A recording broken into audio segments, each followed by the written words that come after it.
ఏంటి సడన్ గా వచ్చేసావు? ఫోన్ చేసి చెప్పిండొచ్చు కదా మనోజ్, నేను తినడానికి ఏదైనా రెడీ చేసేదానిగా. రండి నాన్న. అమ్మని తీసుకురాలేదే? వాడికి ఊపిరి సలపని పని అనుకో. వీడు వచ్చాడు గనక వీడి చుట్టూ తిరుగుతున్నాడు అంతే. అమ్మని చూసి చాలా రోజులు అవుతోంది. వీరు ముందుగానే చెప్పుంటే నేను కూడా వచ్చేదాన్ని. నాన్న మీరు కూర్చోండి, నేను టీ తీసుకొస్తాను. మనోజ్ తినడానికి ఏదైనా తీసుకురండి. సరేనమ్మా, నాకు కాస్త ఆకలిగా ఉంది. నువ్వు వెళ్ళి ఏదైనా తీసుకురా. లేదు, నేనిక్కడ లేకపోతే అది. అలాగైతే నువ్వు ఇక్కడే ఉండు, నేనే వెళ్ళా. వద్దు.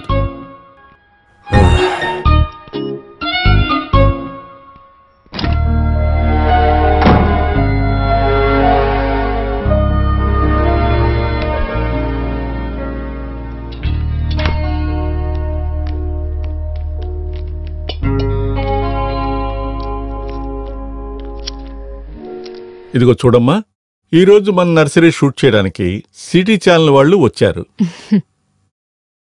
వాళ్ళకి నా ఇంటర్వ్యూ, రమణి ఇంటర్వ్యూ కావాలి. కానీ నేనేదైనా మాట్లాడుతుంటే తను ఒప్పుకుంటుందా? నేనేదైనా మాట్లాడేటప్పుడు మధ్యలో తను మాట్లాడుతుంది. అలా మాట్లాడితే తనకు సంతోషమని నాకు తెలుసు. కానీ వినేవాళ్ళు ఏమనుకుంటారు? తన నాన్నగారి నర్సరీ ఏదో నేను కాజేసినట్టు. కానీ నిజమే అది కాదు కదా. సంవత్సరం పాటు దాన్ని క్లోజ్ చేసి ఓపెన్ చేసిన తర్వాత నేను టేక్ ఓవర్ చేసుకున్నానని ఛానల్ వాళ్ళకి చెప్పలేను కదా. అందుకని దాని గురించి నేను చెప్పలేదు. కారణం ఏంటో తెలుసా? సంబంధమే లేకుండా వీళ్ళు చెరో మాట మాట్లాడుతున్నారని ప్రోగ్రాం చూసే వాళ్ళు అనుకోకూడదు కదా. చూడు, నాకు నా భార్యకి మధ్యలో ఏమైనా సమస్యలు వస్తే దాన్ని మేమే మాట్లాడుకుని తీర్చుకుంటాం. అది వేరే వాళ్ళకి తీయాల్సిన అవసరమే లేదు. అదే కదా కరెక్ట్. నీ అభిప్రాయం ఏమిటమ్మా? మనోజ్ నా మీద కంప్లైంట్స్ తో వచ్చాడు కదా. హే, అలాంటిది ఏం లేదమ్మా. వాడు నాకు చెప్పిన విషయం నేను నీకు చెప్పాను. మా అమ్మాయి వెర్షన్ వినకుండా నువ్వు చెప్పేది ఏది నేను నమ్మనన్నాను. నువ్వు చెప్పమ్మా, ఆ రోజు ఏం జరిగింది? ఆ ఫోన్ విసిరిగొట్టేంత గొడవ మీ మధ్య ఏం జరిగింది?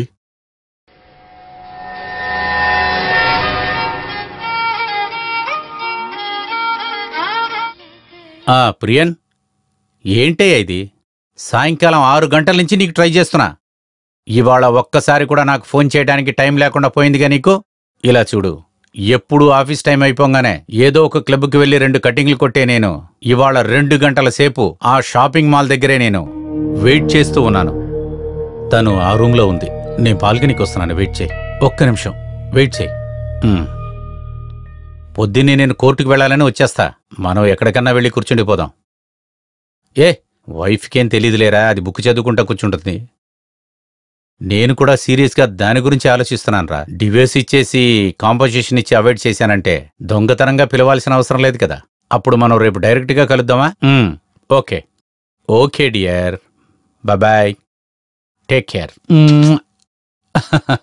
Bye, good night.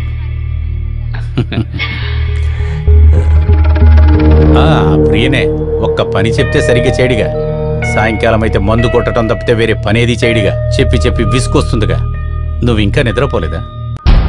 అంటే అది ఇంకా ఈజీగా ఉంటుంది కదా.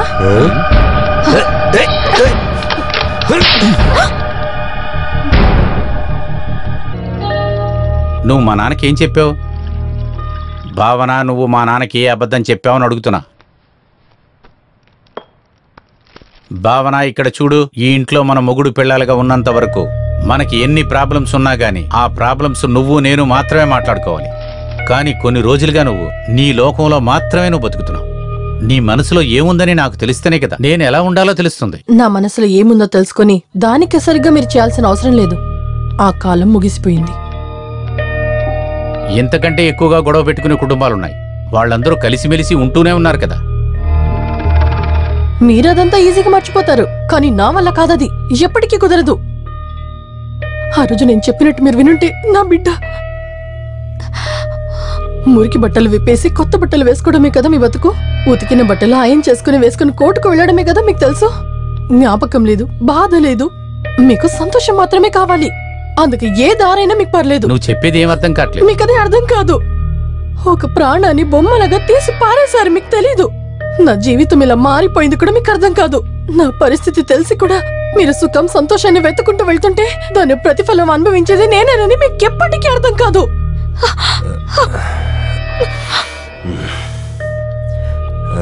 భావన, అసలు నువ్వు ఏమంటున్నావో కూడా నాకు అర్థం కావట్లేదే. అక్షరం అన్నది మన కళాచారం నుంచి పుట్టిందే. ఒక మనసు పయనం ఎలా సాగుతుందన్నది తెలియజేస్తుంది.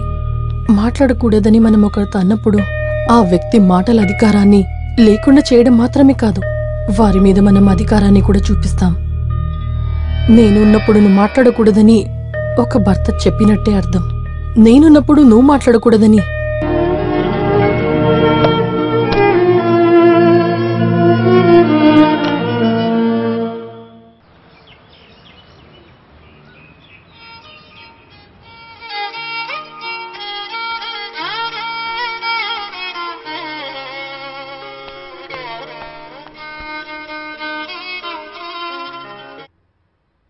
హలో. లేదు, ఇంకా లేవలేదు.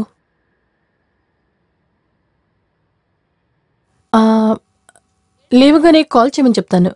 ఓకే.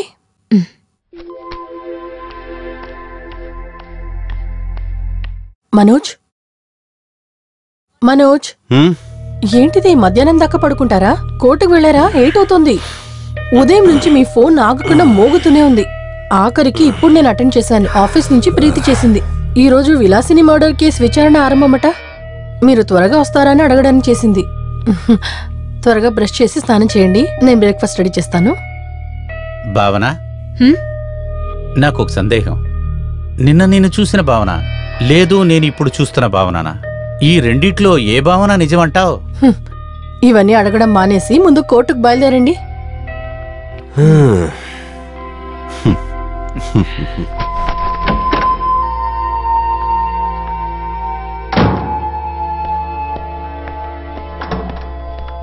మనోజ్, ఫైల్ వదిలేశారు. వద్దులే, అది అక్కడే ఉంచు. భోజనానికి వస్తారా? లేదు, ఇవాళ అక్కడ బిజీగా ఉంటాను.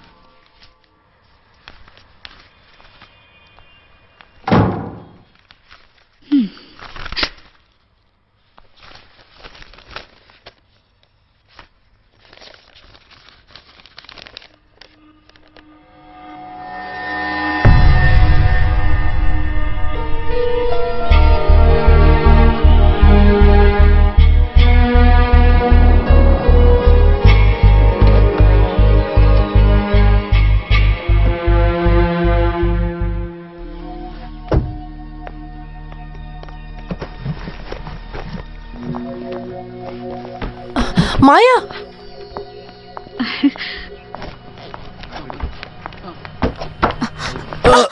మేడం, మై గాడ్, ఎక్కడ చూసి తీసుకెళ్తున్నావు ఇడియట్? ఆ వస్తువుల విల ఎంతో నీకు తెలుసునా? సారీ సార్, మేడం తెలియకుండా గుద్దేశారు, అందువల్ల కింద పడిపోయింది సార్. నిలబడి మాట్లాడుతూ ఉండకుండా తీసుకెళ్ళు. అయ్యో, ఐఎమ్ సో సారీ. అంతా వేస్ట్ అయిపోయింది. మాయని చూసి పరిగెత్తుకుంటూ వస్తూ, దీన్ని చూసావా? దీని అట్టం చూసావా? ఎలా బుడం చేసిందో? దీంట్లో ఒక్కొక్క పేజీ విడివిడిగా వచ్చేస్తుంది. స్టూపిడ్. మాయ ఎక్కడా? సారీ మేడం, తమాషా చూడకుండా వెళ్ళి తీసుకెళ్ళవయ్యా. సరే సార్. ఛ, ఎంత జాగ్రత్తగా తీసుకువెళ్ళవలసిన వస్తువులు ఎలా చెల్లా చెదరగా పడేస్తున్నారు.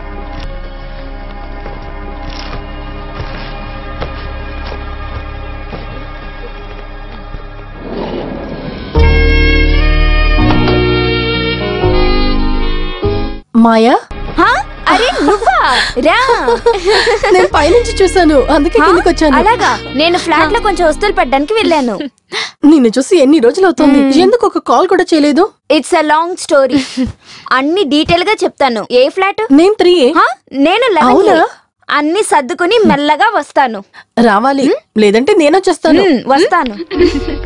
బాయ్.